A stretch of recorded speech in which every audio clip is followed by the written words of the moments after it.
को लेकर, चूंकि आप भूमि पूजन में भी गए थे। को कहि सकै प्रयाग पभाऊ, कलुष कुंज कुंजर मृग राऊ। तीर्थराज प्रयाग की महिमा का वर्णन कलि पावना अवतार यहाँ तक कह दिए कि इसकी महिमा का वर्णन करने में असमर्थ है, लेकिन वर्तमान में दिव्य भव्य विशाल विराट बृहत कुंभ जब से प्रारंभ हुआ होता चला है। वर्तमान सरकार उसको दुगना तिगुना स्थल को बढ़ाकर सुविधाएं देकर लोगों का हर तरह से ध्यान और व्यवस्था केंद्रित कर रही है।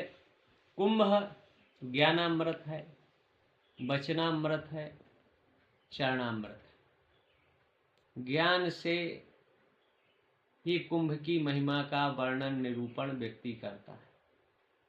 वाणी ऐसे बोले कि लोगों के हृदय को परिवर्तन परिष्कार कराती है।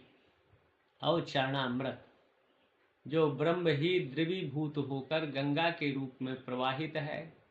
देश विदेश के करोड़ों लोग गंगा के लिए ही पहुँचते हैं, गंगा में डुबकी लगाने के लिए पहुँचते हैं।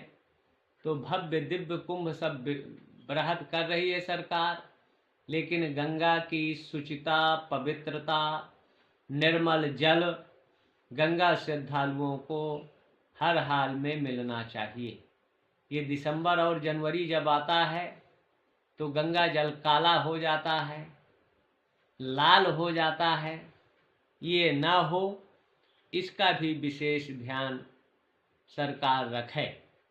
तैयारियां काफ़ी हद तक अच्छे ढंग से हो रही हैं, चल रही हैं, लेकिन कुछ अज्ञानी विधर्मी कुंभ को बदनाम करने के लिए कुचक्र भी रचेंगे, दुष्प्रचार भी करेंगे। इसलिए देश की जनता को इन दुष्प्रचारों कालनेमियों से सावधान सचेत भी रहना चाहिए। कुंभ आस्था है, कुंभ श्रद्धा है। एकता का सबसे बड़ा, दुनिया का विश्व का सबसे बड़ा मेला कुंभ होता है, जहाँ 10, 5, 20, 50 करोड़ लोग आते हैं, स्नान करते हैं, अपनी जिज्ञासाओं को शांत करते हैं।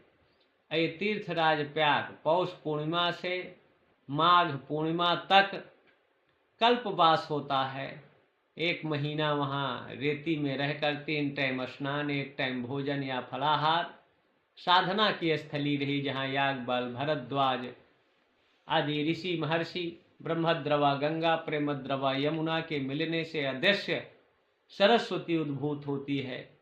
तो आस्था का केंद्र भी रहा, श्रद्धा का केंद्र भी रहा, भक्ति का केंद्र रहा। महाराजा हर्षवर्धन जैसे चक्रवर्ती सम्राट वहाँ जाकर 1 महीना कल्पवास करते थे।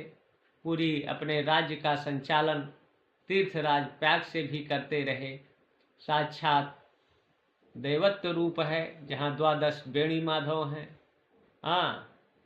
12 माधव के रूप में और सोमेश्वर के रूप में हैं, और देवी देवता हैं। हनुमान जी जहाँ लेटे हुए हैं, त्रिवेणी में लोग जाते हैं। नहीं कुछ है देने को तो मुंडन दान कर, बालों का दान करते हैं, और स्नान कर मलिनता को दूर होकर एक दिव्यता की अनुभूति करते हैं। संतों का जगह जगह जो ज्ञान का प्रवाह सत्संग के माध्यम से होता है, जिससे जीवन का परिष्कार और परिवर्तन। जी महाराज जी, क्या कुंभ में स्नान के भी कोई प्रावधान होते हैं, या कुछ ऐसा भी होता है कि किस आयु के या किस लोगों को स्नान करना? गुरुजी, इसमें कुछ ऐसे प्रावधान भी होते हैं कुंभ स्नान के? कुंभ पर्व स्नान है, वैसे ब्रह्म मुहूर्त में किया गया स्नान श्रेष्ठ और उत्तम माना जाता है। किसी भी समय स्नान कर सकते हैं। स्नान करने का कोई ऐसा ये नहीं है कि इसी अवस्था में जब व्यक्ति समर्थ हो चलने लगे, और जब तक चलने की समर्थ है, गंगा तीर्थराज प्रयाग गंगा यमुना 10 सरस्वती के त्रिवेणी में स्नान करने से उनको एक तरह से 3 स्थूल सूक्ष्म कारण की मलिनता दूर होती है और अच्छी अनुभूति होती है।